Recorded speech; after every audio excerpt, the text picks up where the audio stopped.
أعوذ بالله من الشيطان الرجيم بسم الله الرحمن الرحيم وما كان لمؤمن ولا مؤمنة إذا قضى الله ورسوله أمرا أن يكون لهم الخيرة من أمرهم ومن يعص الله ورسوله فقد ضل ضلالا مبينا۔ اور کسی مسلمان مرد اور کسی مسلمان عورت کی یہ شان نہیں ہے اور اسے یہ حق حاصل نہیں ہے کہ جب اللہ اور اس کا رسول کوئی فیصلہ فرما دے تو انہیں اپنے معاملے میں اختیار باقی رہے، اور جو اللہ اور اس کے رسول کی نافرمانی کرے گا تو وہ کھلی ہوئی گمراہی میں جا پڑا ہے۔ یہ آیت شریفہ حضرت زید بن حارثہ اور زینب بنت جہش اور ان کے بھائی عبداللہ بن جہش کے متعلق نازل ہوئی ہے۔ اس واقعے کو سمجھنے سے پہلے تمہیدی طور پر یہ بات سمجھنی چاہیے کہ زید بن حارثہ کون ہے اور حضرت زینب بنت جہش کون ہے۔ حضرت زید بن حارثہ یہ غلام تھے، یہ اپنی والدہ کے ساتھ جا رہے تھے، ننیہال جا رہے تھے۔ راستے میں کچھ لوگوں نے ان کو گرفتار کر لیا اور ان کی ماں سے ان کو جدا کر کے مکہ لے آئے، اور مکہ کے بازار اوقاز کے اندر، اوقاز ایک مشہور منڈی تھی، وہاں پر ان کو بیچ دیا۔ حکیم بن حزام نے ان کو خرید لیا۔ خریدنے کے بعد انہوں نے حضرت خدیجہ رضی اللہ عنہا کو ہبہ کر دیا۔ حضرت زید بن حارثہ اپنی ماں سے جدا ہو گئے اور ان کو غلام بنا لیا گیا۔ غلام بنانے کے بعد ان کو بیچ دیا گیا، تو اس طریقے سے مکہ میں آ کر رہنے لگے۔ جب حضرت خدیجہ رضی اللہ عنہا کا نکاح آپ صلی اللہ علیہ وسلم سے ہوا تو انہوں نے ان کو آپ کو ہبہ کر دیا۔ ہبہ کے معنی ہدیہ کر دیا۔ یہ آپ صلی اللہ علیہ وسلم کے پاس رہتے رہے، آپ نے ان کو آزاد فرمایا، اور صرف آزاد ہی نہیں کیا، آپ نے ان کے ساتھ یہ شرف فرمایا اور ان کو یہ اعزاز بخشا کہ ان کی تعلیم و تربیت کا بھی انتظام فرمایا اور ان کا نکاح بھی فرمایا۔ چنانچہ پہلے ان کا نکاح حضرت ام ایمن سے ہوا۔ ام ایمن وہ باندی ہے جو آپ صلی اللہ علیہ وسلم کو میراث کے اندر اپنی والدہ سے ملی تھی۔ حضور صلی اللہ علیہ وسلم کی جب والدہ کا انتقال ہوا تو ان کے انتقال کے بعد جو ان کو وراثت میں اپنے والد کی طرف سے جو میراث ملی تو اس میں ام ایمن ایک باندی تھی۔ تو حضرت زید بن حارثہ کا نکاح حضور نے ام ایمن سے کیا۔ ان سے ایک لڑکا پیدا ہوا جن کا نام حضرت اسامہ بن زید ہے، جس سے آپ صلی اللہ علیہ وسلم بہت محبت کرتے تھے، ان کو حب رسول اللہ بھی کہا جاتا ہے۔ حضرت زید بن حارثہ رضی اللہ عنہ کو آپ صلی اللہ علیہ وسلم نے یہ شرف اور اعزاز بخشا کہ ان کو آزاد کر کے ان کا نکاح بھی کیا اور ان کو اپنا بیٹا بنا لیا۔ نکاح کرنے سے پہلے ان کو اپنا بیٹا بنا لیا تھا، جیسے گود لے لیتے ہیں، اسی طریقے سے حضرت زید کو آپ نے گود لے لیا اور اپنا بیٹا بنا لیا۔ تو لوگ ان کو زید بن محمد کہا کرتے تھے کہ یہ تو محمد کے لڑکے ہیں، ان کے والد کی طرف نسبت نہیں کرتے تھے۔ یہ عام دستور تھا زمانے جاہلیت کا کہ جب کوئی آدمی کسی بچے کو گود لیتا تو اس کی نسبت اس کے باپ سے کاٹ کر اس گود لینے والے کی طرف کر دیا کرتے، اور یہ کہا جاتا کہ یہ اسی کا بچہ ہے۔ حضرت زید بن حارثہ کو چونکہ آپ نے گود لیا تو لوگ کہنے لگے کہ یہ زید بن محمد ہے، یعنی حضرت محمد صلی اللہ علیہ وسلم کے بیٹے ہیں۔ قرآن کریم میں اسی صورت کی آیات میں اللہ تعالیٰ نے اس رسم کی تردید فرمائی تھی، اور یہ کہا تھا کہ جو بچہ جس کا ہو اس کی نسبت اس کے باپ، اصلی باپ کی طرف کرنی چاہیے، گود لینے والوں کی طرف نسبت کرنا یہ غلط ہے، زمانے جاہلیت کی رسم ہے، اور اس کو ناجائز قرار دیا گیا۔ ادعوہم لآبائہم واقسطوا عند اللہ، فرمایا ان کی والدین، ان لڑکوں کو ان کے باپ کے نام سے پکارو، ان کی نسبت کسی اور کی طرف کرنا جائز نہیں ہے۔ تو یہ رسم ختم کر دی گئی۔ تو پھر جب صحابہ نے یہ دیکھا کہ زید بن محمد کہنے سے قرآن نے منع کر دیا، تو لوگ ان کے اصلی باپ کی طرف ان کی نسبت کرنے لگے اور کہنے لگے یہ زید بن حارثہ ہے۔ تو پہلے زید بن محمد کہتے تھے، پھر زید بن حارثہ ان کو کہا جانے لگا۔ آپ نے ان کا نکاح فرما دیا، ان کا نکاح ہو گیا۔ ان کا نکاح حضرت ایمن سے ہونے کے بعد پھر ان کا ایک دوسرا نکاح ہوا حضرت زینب بنت جہش۔ اس نکاح سے پہلے حضور صلی اللہ علیہ وسلم نے ایک پیغام بھجوایا۔ حضرت زینب چونکہ آپ کی پھوپھی کی لڑکی تھی، تو آپ نے ان کے یہاں پیغام بھجوا اور یہ حکم دیا کہ زینب کا نکاح زید بن حارثہ سے کر دیا جائے، زید اور زینب دونوں کا آپس میں نکاح کر دیا جائے۔ تو یہ آپ نے حکم صادر فرمایا۔ جب یہ پیغام ان کے گھر میں پہنچا تو زینب بنت جہش نے اور ان کے بھائی عبداللہ بن جہش نے دونوں نے اس نکاح سے انکار کر دیا، صرف اس بنیاد پر کہ ہم مال کے اعتبار سے اور خاندان کے اعتبار سے اونچے ہیں اور زید ایک غلام ہے، تو غلام ہماری مساوات میں اور مواصلت اور کفو کے اندر نہیں آتا اور ہم ان سے اعلیٰ اور افضل ہیں، اس بنیاد پر انکار کر دیا کہ ہم نہیں کریں گے۔ زینب نے بھی منع کر دیا اور ان کے بھائی نے بھی منع کر دیا۔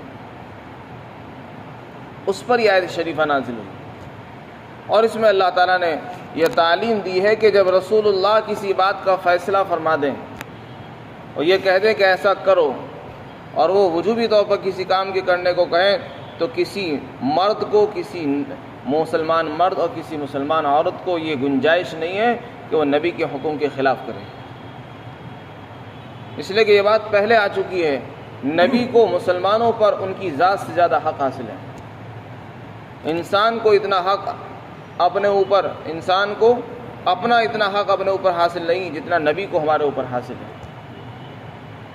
اگر ہمارے جی میں کوئی چیز آئے اور ہم کچھ کرنا چاہیں اور نبی کہے نہیں ایسے نہیں ایسا کرو، تو ہمیں حق حاصل نہیں کہ ہم اپنی مرضی کے مطابق چلیں، بلکہ نبی کی اطاعت کرنا ہمارے لیے واجب اور ضروری ہے۔ یہ بات پہلے بھی آ چکی ہے۔ النبی اولیٰ بالمؤمنین من انفسہم، فرمایا نبی مسلمانوں سے ان کی ذات سے زیادہ تعلق رکھتے ہیں۔ اتنا انسان کو اپنی ذات سے تعلق نہیں ہوگا، محبت نہیں ہوگی، جتنی محبت اور تعلق نبی کو تمہاری ذات سے ہوگا۔ تو نبی کا کہنا ماننا واجب اور فرض ہوتا ہے، اور ان کے خلاف کرنا سخت گناہ ہے اور گمراہی قرار دیا۔ جب حضرت زینب اور ان کے بھائی عبداللہ بن جہش کو یہ آیت معلوم ہوئی تو فوراً وہ تیار ہو گئے اور انہوں نے اپنی معذرت ظاہر کی اور وہ اس نکاح کرنے پر تیار ہو گئے۔ چنانچہ حضرت زینب کا نکاح حضرت زید بن حارثہ سے کر دیا گیا، لیکن چونکہ وہ اونچے خاندان کی تھی، مالی اعتبار سے بھی، خاندان اور نسب کے اعتبار سے بھی اعلیٰ تھی، اور زید ایک غلام تھے اور ان کا اپنا گھر بھی نہیں تھا اور حضور صلی اللہ علیہ وسلم کے پاس رہتے تھے، تو اس لیے ان دونوں کی یہ نکاح اور شادی دیر تک نہیں چل سکی۔ دونوں میں انبن رہی، موافقت نہیں ہو سکی، مزاج میں ہم آہنگی نہیں رہ سکی، بعد میں طلاق کی صورت پیش آ گئی۔ پھر حضرت زینب حضور صلی اللہ علیہ وسلم کے نکاح میں آئی۔ تو اس آیت شریفہ میں اسی بات کی تعلیم ہے کہ جب نبی کسی بات کا حکم دے دیں تو اس کو ماننا واجب اور فرض ہے، اگر وہ بطور وجوب کے کہیں، اور اگر اختیار کے طور پر کہیں تو پھر انسان کو اختیار حاصل ہوتا ہے، مرضی ہوتی ہے کہ کریں یا نہ کریں۔ اس آیت شریفہ میں یہ بات ارشاد فرمائی گئی کہ نبی جو حکم دے اس کو کرنا ضروری ہے۔ حالانکہ شریعت اس بات کو کہتی ہے کہ میاں اور بیوی کا جو رشتہ ہے اس میں مماثلت اور کفاءت ہونی چاہیے، یعنی میاں بیوی دونوں ایک جوڑ کے ہوں، دونوں ایک دوسرے کے برابر کے ہونے چاہیے۔ کوئی ایک دوسرے سے کم زیادہ ہو تو اس میں میل اور موافقت مزاج کے اندر ہم آہنگی نہیں ہو پاتی۔ شریعت نے اس بات کا خیال رکھا ہے۔ چنانچہ دین کے اعتبار سے دونوں ایک ہونے چاہیے۔ اگر شوہر مسلمان ہے تو عورت کا بھی مسلمان ہونا ضروری ہے۔ ایسا نہیں ہے کہ ایک مسلمان مرد ہو اور عورت کافر ہو، ایک مسلمان کا کسی کافر اور غیر مسلم عورت سے نکاح نہیں ہو سکتا ہے، کیونکہ دونوں میں برابری نہیں ہے۔ تو دین کے اعتبار سے برابری تو بہت ضروری ہے۔ ایک برابری ہوتی ہے خاندانی اعتبار سے اور مال کے اعتبار سے، تو یہ عورت کا اپنا حق ہے۔ اگر عورت مالدار ہے، اونچے خاندان کی ہے، بہت مالدار عورت ہے، تو اس کا نکاح مالدار لڑکے سے ہی ہونا چاہیے۔ لیکن اگر وہ اپنا حق چھوڑ کر کسی غریب اور فقیر لڑکے سے کسی اور دینی مصلحت کی بنیاد پر کرنا چاہتی ہے تو اس کو اس کا حق حاصل ہے، کسی اور کو حق حاصل نہیں کہ اس کا نکاح مجبوراً کسی غریب سے کریں۔ جب وہ مالدار ہے تو اس کا میل اور ملاپ جو ہے کسی غریب سے مشکل ہوتا ہے، لیکن اگر وہ خود ہی راضی ہو جائے تو پھر اس کو اس کا اختیار حاصل ہوتا ہے۔ اسی طرح لڑکی کا نکاح اس کے خاندان میں ہونا چاہیے، یہ بھی شریعت کہتی ہے۔ اس میں عورت کو بھی اختیار حاصل ہے، اس کے اولیاء اور سرپرستوں کو بھی اس کا حق حاصل ہے کہ وہ اس کا خیال رکھیں۔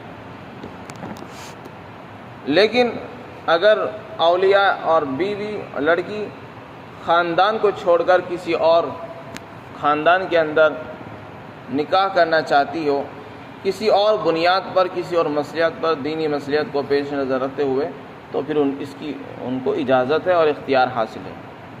لیکن شریعت نے اسی کا حکم دیا ہے کہ دونوں میں، میاں بیوی میں برابری ہونی چاہیے۔ اگر برابری ہم خیال نہیں کریں گے تو بعد میں پھر یہ رشتے دیر پا نہیں ہوتے، دیر تک نہیں چلتے۔ نکاح کا مقصد ہے دیر تک دونوں کا رشتہ قائم رکھنا اور دیر تک ان کو قائم برقرار رکھنا۔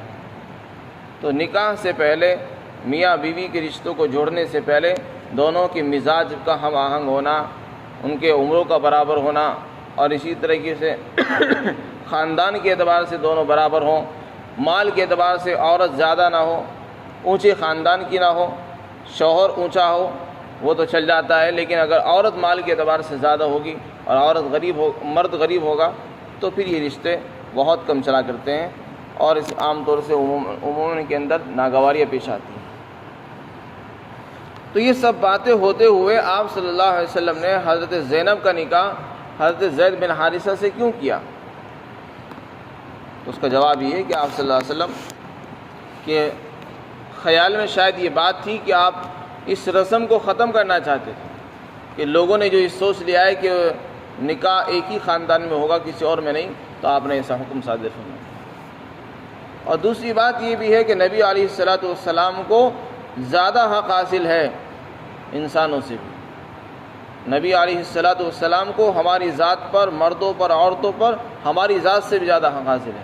اگر وہ کسی بات کا حکم دے کسی مصلحت کو پیش نظر رکھتے ہوئے تو پھر ان کو اس کا اختیار حاصل ہے، کسی اور کو اس سے اختیار حاصل نہیں۔ تو آپ نے دینی مصلحت کے پیش نظر ایسا فرمایا تھا، اسی کو فرمایا۔ اور کسی مسلمان مرد اور عورت کے لیے اس بات کی گنجائش نہیں ہے جب اللہ اور اس کا رسول فیصلہ فرما دے کسی بات کا کہ ان کے لیے اختیار باقی رہے اپنے معاملے کے اندر۔ یعنی نبی کچھ کہہ رہے ہوں، اللہ کچھ کہہ رہا ہے، اور انسان اپنا معاملہ اپنے اختیار سے طے کرے، اس کی گنجائش کسی مرد کو، کسی عورت کو حاصل نہیں ہے۔ اور جو ایسا کرے گا اللہ اور اس کے رسول کے حکموں کو چھوڑ کر اپنی مرضی سے چلے گا، فرمایا وہ تو گمراہ ہو چکا، سری گمراہی میں مبتلا ہو چکا۔ چنانچہ حضرت زینب کا نکاح ان کے ساتھ ہو گیا، لیکن دیر تک نہیں چل سکا، پھر بعد میں طلاق کی صورت پیش آ گئی۔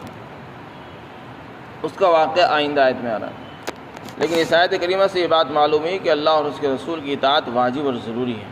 اور دوسری بات یہ بھی ہے کہ نکاح کے اندر کفات کا اعتبار ہے اور اس کا لحاظ ہونا چاہیے، الا یہ کہ شوہر کسی دین اعتبار سے افضل ہو اور اعلیٰ ہو، چاہے وہ دوسرے خاندانی کا ہو، مال کے اعتبار سے کمزور ہو، لیکن وہ دیندار ہو، تو اس بنیاد پر ان کو اپنے حق کو چھوڑنے کا اختیار حاصل ہوتا ہے۔